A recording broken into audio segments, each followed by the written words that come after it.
secure the bag, then I go get it.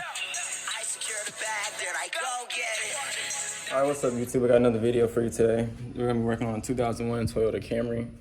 We're gonna do rear hub bearings, the whole assembly on both sides and the rear. This is the ABS vehicle model as well too. So let's get first things first. You're gonna wanna jack it up at that jack point. Line it up with your jack point, and we're gonna get it in the air. Now you got 21 millimeter bolts all around. Already took them all off and got it loosened. You want to crack them loose first before you get the car in the air. So I got them cracked loose. We're gonna get it up in the air. We're gonna take the wheel off. Now, once you get the wheel in the air, already got that lug all the way out.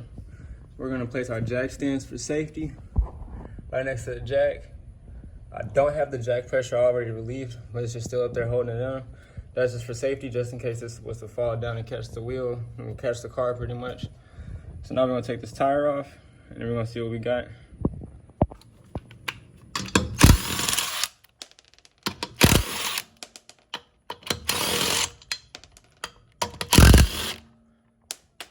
Thankfully, this wheel is already loose and not frozen on this hub. I'm gonna take it off. All right, YouTube, so two important things. Trick of the trade. When you get this and it's stuck on there, you can actually put two screws, something like these guys. Let me show you in the camera, these here and here. And then what we did was, I'll show you real quick. Come here. Once this was on here,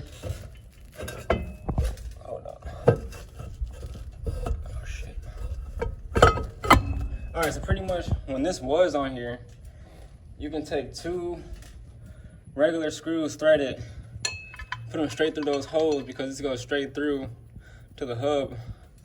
You screw them to the right, you screw them, and then it's gonna pop off the actual drum. It's a little small trick of the trade, so if you got a tub of screws somewhere, you can do that same thing and pop it loose so you're not sitting here just banging at the hell out of this.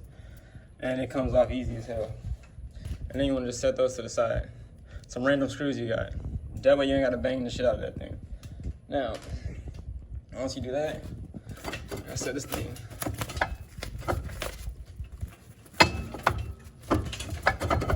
Ready to come back off, but whoop, sorry, camera. I'm trying to record and do this by myself. Don't have my tripod, but and then you're gonna come back out here. So what I did was, I went ahead and took this 14 millimeter. I got an extension, I got the impact drill. You're gonna go through these main holes and you're gonna need a small enough 14 millimeter to get straight through. And if you see the screw right there is loose, it's four. One right there, one at the bottom, one on that side, one on that side. And now we got them loose. So we got the hub assembly out. It was four 14 millimeter bolts, 1, 2, 3, 4. And it's a rubber seal inside the center of the hub. Well, I don't say hub, but the location right here. And then what you're gonna do is you're gonna look them up and match them up. This is the ABS model, so we got these from 1A Auto for $100. And it matches up perfectly. And we're gonna slap it all back in and see what happens. So, I'm back. So we got these tightened down to about 40 foot-pounds of torque. That's what I've been told and recommended. But now it's all bolted down, tight, shiny. Now I'm gonna put this stuff back on. I'm just about to put it back on now, but I'm gonna just show you guys the finishing result. But we did not have to take off none of the brake shoes at all. But these will need to be replaced anyway soon. So I'm gonna order those and that'll be another video later. But for now, these hubs need to be changed. But this is the right side and pretty much do the same side to the other side. And then, hey, you got it good. You're good to go. So I'm gonna slap it all back on and see what happens. So now this is not broken free yet. So like I said, you take two extra screws. You have extra spaces here and here. Just hand tighten them in now. And then now I'm gonna tighten them. One's gonna fit there, another's gonna go there. Now I'm using 3/8 and just 1/2 inch drive, but I mean, some of you guys got the same tools, whatever you want to use. Anyway, so I got 13 and 14 millimeter extra little bolts. I'm gonna tighten them until this is gonna pop itself loose. I'm just gonna tighten it down, and then it's gonna come on loose. All right, folks, another thing.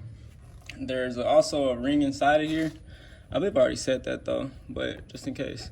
It's just a little excess little gasket O-ring around the outside of here. It's real small, so I can get it out right now with my hand. Let's see. Hey, there we go. That little thing. I'm gonna take that out. Don't forget about that little seal. And I got the old one back out again. 4 14 millimeter bolts. Remember, you do not have to remove all the brake pads, the brake shoes out and everything. You don't have to do all that. So, I'm gonna get the button back down and get it together. And like I said, like the other side, it's pretty straightforward and simple.